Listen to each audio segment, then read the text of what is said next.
সরকার গঠনের পর প্রথমবারের মতো চীন সফরে প্রধানমন্ত্রী তারেক রহমান। দেশটির শীর্ষ নেতাদের উষ্ণ অভ্যর্থনায় সিক্ত বাংলাদেশের সরকার প্রধান।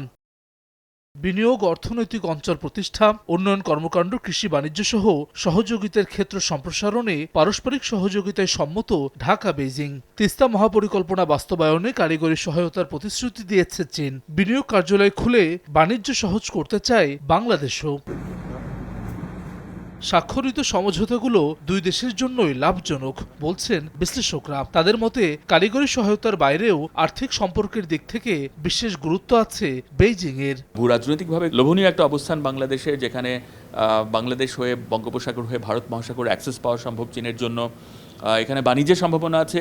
চীনও কিন্তু আসলে চ্যারিটির দোকান খুলে বসেনি, চীনও কিন্তু বিক্রি করতে চায়। তার অনেক সারপ্লাস ক্যাপাসিটি আছে, সারপ্লাস টাকা পয়সা আছে, সারপ্লাস তার নো হাও আছে, এগুলো সে ব্যবহার করতে কাজে এটা একটা চীনের দিক থেকে তারা হয়তো বা দেখছে এটা খুবই উইন উইন একটা এনগেজমেন্ট। আমরা আশা করছি যে চীনের দিক থেকে শুধু যে সহযোগিতার যে আশ্বাস পাওয়া যাচ্ছে সেটি শুধু কারিগরি সহযোগিতা না, সেখান থেকে হয়তো বা অর্থ পাওয়া যাবে। বাছাইকৃত কাঁচামাল ও স্বয়ংক্রিয় ইউরোপিয়ান মেশিনে তৈরি হয় all time honeycomb, all time healthy life.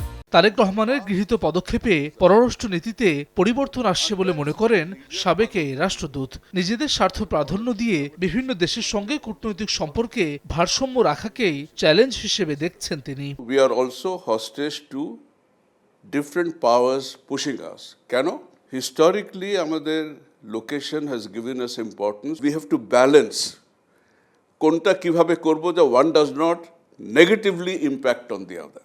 Tarique Rahman concern is জাতীয় স্বার্থ আমি কিভাবে প্রিজার্ভ করতে পারবো, কিভাবে এগিয়ে নিতে পারবো। And I'm sure he'll take his decisions in keeping with that. শীর্ষ পর্যায়ের এসব বৈঠকের সার্বিক সফলতা নিশ্চিতে সরকারের পাশাপাশি ব্যবসায়ী ও বিনিয়োগকারীদেরও সক্রিয় ভূমিকা রাখার উপর জোর দিচ্ছেন বিশ্লেষকরা। হাসান ওয়ালি, সময় সংবাদ, ঢাকা।